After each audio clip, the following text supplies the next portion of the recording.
A Guerra da Independência, a Revolução Esquecida da Bahia. E se eu te dissesse que o Grito do Ipiranga foi só o começo da nossa independência, não o fim?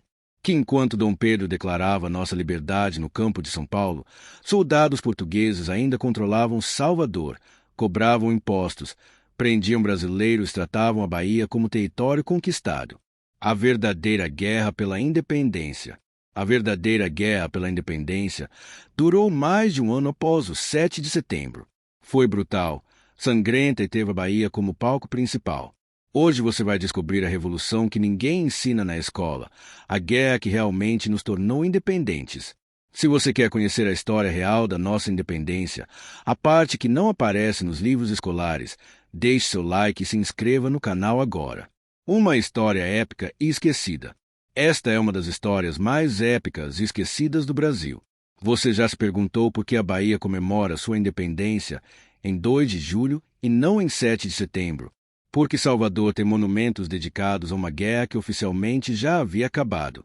Hoje eu vou te revelar um segredo da nossa história que poucos conhecem. O Grito do Ipiranga, apenas o começo. A declaração, a verdadeira guerra pela independência, não começou nem terminou com o Grito do Ipiranga. A realidade na Bahia. E se eu te dissesse que o Grito do Ipiranga foi só o começo da nossa independência, não o fim? Que enquanto Dom Pedro declarava nossa liberdade no campo de São Paulo, soldados portugueses ainda controlavam Salvador, cobravam impostos, prendiam brasileiros e tratavam a Bahia como território conquistado. A guerra esquecida. A verdadeira guerra pela independência durou mais de um ano após o 7 de setembro. Foi brutal, sangrenta e teve a Bahia como palco principal. Hoje você vai descobrir a revolução que ninguém ensina na escola, a guerra que realmente nos tornou independentes. Se você quer conhecer a história real da nossa independência, a parte que não aparece nos livros escolares, deixe seu like e se inscreva no canal agora. Salvador, uma cidade ocupada. Esta é uma das histórias mais épicas e esquecidas do Brasil. Imagine a frustração. Em setembro de 1822, Dom Pedro declara a independência. O Brasil inteiro celebra. Mas se você vivesse em Salvador, nada teria mudado. Os soldados portugueses continuavam patrulhando as ruas. A bandeira de Portugal ainda tremulava no palácio do governo e quem falasse em independência era preso imediatamente. A fortaleza portuguesa. General Madeira de Melo. O general português Inácio Luís Madeira de Melo havia transformado Salvador numa verdadeira fortaleza. Ele controlava não apenas a cidade, mas também todo o recôncavo baiano, a região mais rica da colônia. 2 Brasis. Era como se existissem 2 Brasis, um independente no Centro-Sul, outro ainda colonial na Bahia. Madeira de Melo não estava brincando. O poderio militar português. Ele tinha sob seu comando mais de 5.000 soldados profissionais, a artilharia pesada e o apoio de uma poderosa esquadra naval portuguesa ancorada na Baía de Todos os Santos. Para ele, a declaração de Dom Pedro era apenas uma rebelião temporária que seria esmagada rapidamente. A situação era tão tensa que famílias inteiras se escondiam. Comerciantes fechavam suas lojas, quem tinha condições fugia para o interior. Uma cidade sitiada. Salvador havia se tornado uma cidade sitiada pelos próprios portugueses que a governavam. Era uma ocupação militar em pleno século XIX. Mas se os portugueses pensaram que os baianos se renderiam facilmente, estavam muito enganados. Maria Quitéria. E a primeira a provar isso foi uma jovem de apenas 19 anos chamada Maria Quitéria de Jesus. Ela fez algo impensável para uma mulher daquela época. Cortou os cabelos, vestiu roupas masculinas e se alistou no exército brasileiro com o nome falso de soldado Medeiros. Os heróis anônimos. João das Botas. Um negro alforreado que virou um dos melhores estrategistas militares da guerra. Joana Angélica.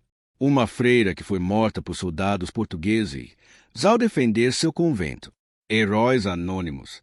E tantos outros cujos nomes a história esqueceu. Maria Quitéria não estava sozinha. Havia centenas de heróis anônimos que pegaram em armas pela independência da Bahia, de civis a guerreiros.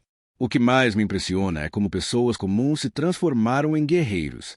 Pescadores de Taparica viraram marinheiros de guerra. Vaqueiros do sertão se tornaram cavalaria.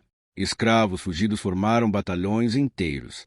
Era uma verdadeira guerra popular, onde cada baiano que pegava em arma sabia exatamente pelo que estava lutando: sua terra, sua liberdade. O estrategista francês Pedro Labatut, um militar francês que havia servido com Napoleão, veio ao Brasil oferecer seus serviços e acabou se tornando um dos principais generais da Guerra Baiana. Ele organizou o exército brasileiro na Bahia, criou estratégias militares, se provou que nossos soldados podiam enfrentar de igual para igual as tropas portuguesas. A estratégia do cerco. O plano genial. A estratégia brasileira era genial. Já que não tinham força para tomar Salvador de assalto, eles cercaram a cidade completamente. Salvador sitiada. Imaginem a capital da Bahia, uma das maiores cidades do Brasil, completamente sitiada por meses, com os portugueses presos dentro das muralhas, como ratos numa armadilha. Um ano de cerco. O cerco começou em junho de 1822. E durou quase um ano. A Guerra de Resistência. Os brasileiros controlavam todas as estradas, cortaram o fornecimento de comida e água doce e transformaram Salvador numa prisão para os próprios ocupantes portugueses. Era uma guerra de resistência, uma demonstração de que os brasileiros tinham aprendido a lutar de forma inteligente. Durante o cerco aconteciam escaramuças diárias. Soldados brasileiros atacavam os postos avançados portugueses, cortavam linhas de comunicação, interceptavam suprimentos. Os portugueses respondiam com ataques desesperados para quebrar o cerco, mas eram sempre repelidos. A situação dentro de Salvador era cada vez mais dramática. A comida estava acabando, as doenças se espalhavam e o moral das tropas portuguesas despencava. Madeira de Melo sabia que não poderia resistir indefinidamente, mas sua teimosia o impedia de admitir a derrota. A guerra naval. Mas a guerra na Bahia não aconteceu apenas em terra. A Baía de Todos os Santos virou palco de batalhas navais épicas entre a esquadra portuguesa e os navios brasileiros. Era David contra Golias. Algumas embarcações brasileiras improvisadas enfrentando a poderosa marinha portuguesa. Lord Thomas Cochrane, um almirante escocês contratado pelo Brasil, chegou à Bahia com uma pequena esquadra e mudou completamente o rumo da guerra. Cochrane era um gênio militar naval conhecido na Europa inteira por suas táticas ousadas e vitórias impossíveis. Táticas revolucionárias. Batalha naval épica. Uma das batalhas mais impressionantes aconteceu quando Cochrane, com apenas 2 navios, enfrentou toda a esquadra portuguesa na Bahia. Usando táticas de guerra psicológica, ele conseguiu convencer os comandantes portugueses de que tinha uma frota muito maior escondida atrás das ilhas. Os portugueses, em pânico, começaram a se retirar. Ataques noturnos. Cochrane também organizou ataques noturnos contra os navios portugueses ancorados, usando botes pequenos carregados de explosivos. Era uma guerra naval revolucionária, onde a inteligência e a coragem compensavam a falta de recursos materiais. Uma guerra popular. O que torna a Guerra da Independência na Bahia ainda mais especial é sua natureza popular. Não foi apenas uma guerra de elites, mas um movimento que envolveu todas as camadas da sociedade baiana. Escravos. Centenas de escravos fugiram das fazendas para se alistar no exército brasileiro, esperando que a independência trouxesse também sua liberdade pessoal. Eles formaram batalhões específicos, como o famoso Batalhão dos Periquitos, composto principalmente por negros e mulatos, que se destacaram pela bravura em combate. Índios. Os índios, especialmente os que viviam no interior da Bahia, também se juntaram à luta. Eles conheciam o terreno melhor que ninguém. Serviam como guias e espiões, e suas técnicas de guerra na mata foram fundamentais para derrotar os portugueses em várias batalhas. Sertanejos. E os sertanejos? Os sertanejos foram extraordinários. Acostumados com a vida dura do interior, eles trouxeram para a guerra uma resistência física e uma determinação que impressionavam até os militares profissionais. Muitos deles lutavam a cavalo usando técnicas de combate desenvolvidas nas fazendas de gado. A Batalha de Pirajá. A Batalha de Pirajá, travada em 8 de novembro de 1822, foi o momento em que a guerra virou definitivamente a favor dos brasileiros.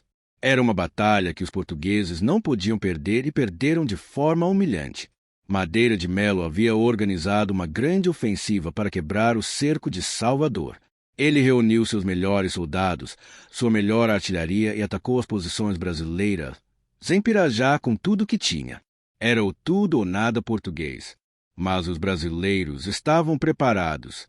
Comandados por Labatut, eles haviam fortificado suas posições, organizado emboscadas e preparado uma recepção quente para os atacantes. A batalha durou o dia inteiro, com os portugueses atacando repetidamente e sendo repelidos a cada tentativa. A vitória final. O que decidiu a batalha foi a participação da população local. Mulheres carregavam água e munição para os soldados. Homens idosos serviam como observadores, até crianças ajudavam como mensageiros. Era todo um povo lutando pela independência. Quando os portugueses finalmente se retiraram, derrotados e desmoralizados, todos sabiam que a guerra havia mudado de rumo. A partir de Pirajá, os brasileiros passaram de sitiadores defensivos para atacantes confiantes. Finalmente, em 2 de julho de 1823, aconteceu o que todos esperavam. Os portugueses embarcaram em seus navios e abandonaram Salvador para sempre. Não foi uma retirada estratégica, foi uma fuga desesperada de quem sabia que havia perdido definitivamente a guerra. O verdadeiro berço da independência. O dia 2 de julho de 1823 foi uma explosão de alegria em Salvador. As ruas se encheram de pessoas celebrando, cantando, chorando de emoção. Depois de quase um ano de guerra, a Bahia finalmente estava livre do domínio português. Mas o mais importante, com a saída dos portugueses da Bahia, o Brasil finalmente estava completamente independente. Não havia mais nenhum território brasileiro sob controle português. A independência declarada por Dom Pedro em 1822 finalmente se tornava realidade prática em 1823.